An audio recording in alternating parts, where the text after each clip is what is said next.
Hey guys, and welcome back to another YouTube video. In this video, I'll be going through the Richmond versus Port Adelaide game in which Richmond won by 21 points. Fair margin there. In the end, I thought Port Adelaide battled pretty well in the second half to keep it around that 20-point margin. It did go out to I think 30, then back into about 15, and then ended up at 21 points. But anyway, let's just jump into this video here. As you see, Monconti with an 88 score, which was the second highest behind Schultz's 99. And it's just really, I think this year, a lot of the girls, especially for me, have just been scoring pretty low, and I mean, the season is effectively over for me just because of injury after injury after injury. And I did see it wasn't actually this game; it was the next game that we'll go through in half an hour time with the Carlton, with Goering getting injured or was off with a blood nose. That I thought this is just cooked.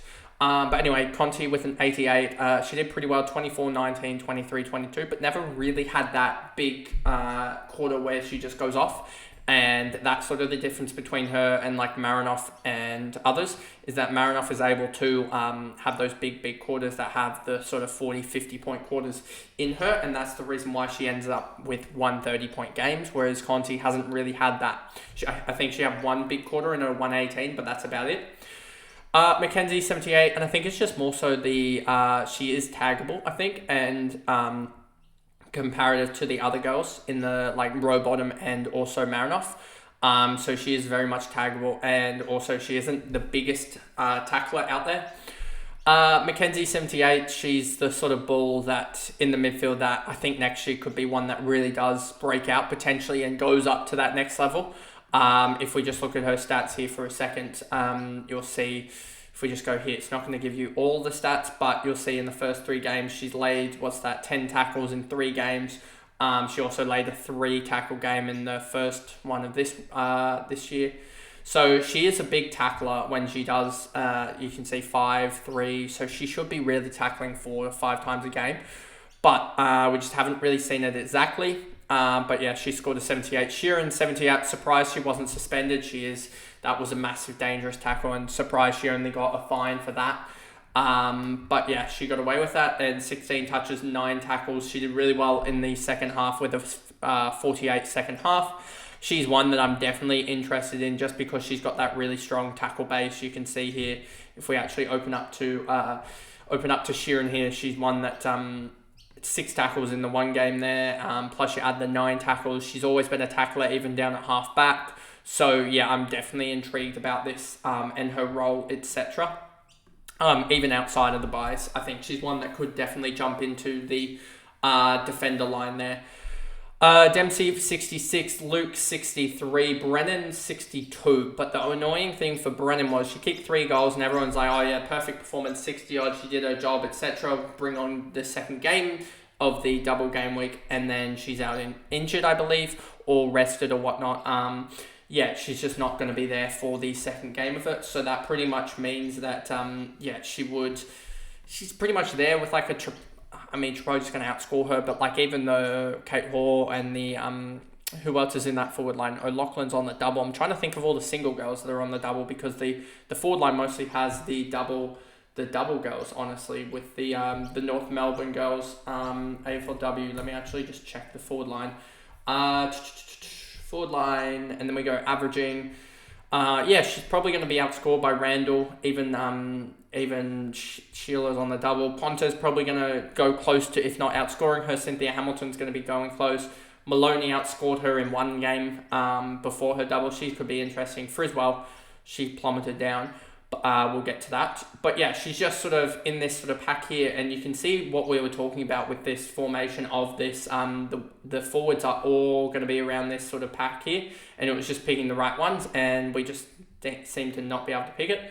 But yeah, so the likes of Brennan really didn't have much fancy relevance, as she was losing money throughout the whole season leading up to a double and didn't even get to play the double. So yeah, she just wasn't relevant.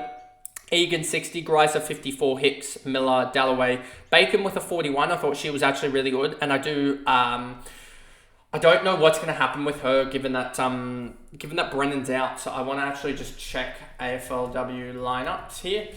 let's just go here quickly to later. They play on the Sunday. Where is it? It's here. So you have Bacon's just going to be on the bench there. You would expect Egan, Conti, McKenzie. Okay, it makes sense. Sheeran's lined up at half forward, but she'll play on ball, or at least on ball in the stoppages. So that'll be an interesting one there to see how Bacon's role develops with Brennan and also Shevlin out. If we look at Shevlin's role in here, you'll see Shevlin was on the wing, and who have they replaced her on the wing with? Where is it? Just going here. They've replaced her on the wing with Lavi, so that'll be an interesting one to watch for that. Then we go down even further. Yassir was lucky to get away with not being suspended as well for her tackle. That was a pretty poor one. McClellan, Ford, Shevlin obviously had the injury, as you see here with the icon. Lynch, Hoskin, 24, Lavi, 19 as well. This is why you don't go those rebounding defenders in AFLW, just because they just don't get enough of the ball, unless you're Emma Carney, or unless they're on kick-out duty effectively. Emma Carney, Charlotte Thomas, basically those are the only two in the back line that I have trust in that will put up a decent score each week, because they just get enough of the ball. Seymour and Graham. Then we move over to Port Adelaide. Schultz, 99. She was just dominant in the ruck. And back to her rookie best, almost in a way. They cleared out the ruck and just left her to do it. And now she's doing really, really well. A 99 there, and she'll do really, really well now. I don't know exactly what her last couple of scores were, but it felt like she's turned it around just fractionally in the last little bit. She scored a 56 last time against North. I'm surprised about that. I just would like to see her.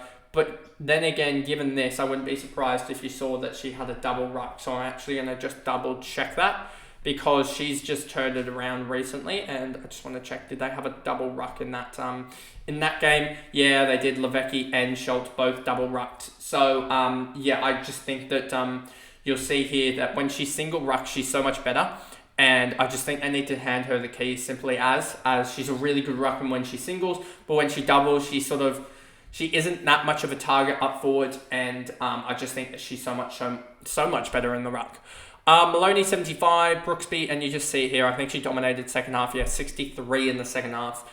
Maloney, 11 touches, 9 tackles. Brooksby with the 72, she was actually really surprisingly good, and I'm just really shocked to see them not play the likes of Goody on ball. Like, it is just, sometimes it's almost like pulling my hair out type things. Like, why are you not putting a Goody on ball when she played on ball in her junior years in the Sample, and she was in the Sample W, and she was absolutely dominating the competition? Like, why have you just stuck her out on the wing when she can't do anything? And especially when she just gets stuck out on a wing that with the women's, when they can't switch as well, it becomes a dead wing half the time. So, like, she doesn't get involved in the game, and then you wonder why she doesn't have as good a games. So I'm just surprised about that, to be honest with you. She needs to be in the middle, more so. Saint, Syme, Dowrick, 61, Foley, 56, Houghton, 2 goals, 2, 55. She was actually pretty good, Houghton.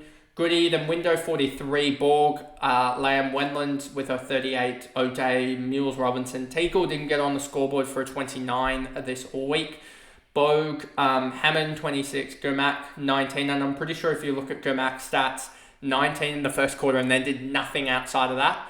So yeah, she was actually really, really disappointing. I know that there was a couple of tweets from some fantasy guys about that she was on track for a 76 and then scored a 19 in the end. And then Pope as well. That is extremely lucky that she had a good last quarter, else that as she was on one of the dead wings for a lot of the time. She was on -3 she got that -3 pretty early on in the third quarter, I'm pretty sure, and then it just held there until the last quarter. And I'm pretty sure late in the game she got a couple of marks, I want to say. Not only 1 mark and then 5 disposals, and I wouldn't be surprised if they were all, let's just do the math here. So the mark takes it away. Takes away the free kick again. So that's 5 disposals for 13 points. That would be 3 kicks and 2 handballs there. And I'm pretty sure the handballs came back to back. It was like bang, bang. And then she might have also got a kick away in the same sequence. So she went up to 13 very, very quickly after being on -3. So anyway, and then Brooks, 7. So these two both for the cash gen just failed. And this is why it sort of, this year feels different with the AFLW, is that we're seeing much different cash generation trends. We're also seeing a lot of injuries, especially to top liners and early on in games, like Davey and also Two Goods, that have lost, I think for me combined, somewhere close to 450 K or so just from those two, which is pretty much the goodie upgrade in itself. So anyway, that is the video there. If you did enjoy it, remember to like and subscribe, turn the notification bell on so you know when I upload, and I will see you guys in the next recap. Bye guys.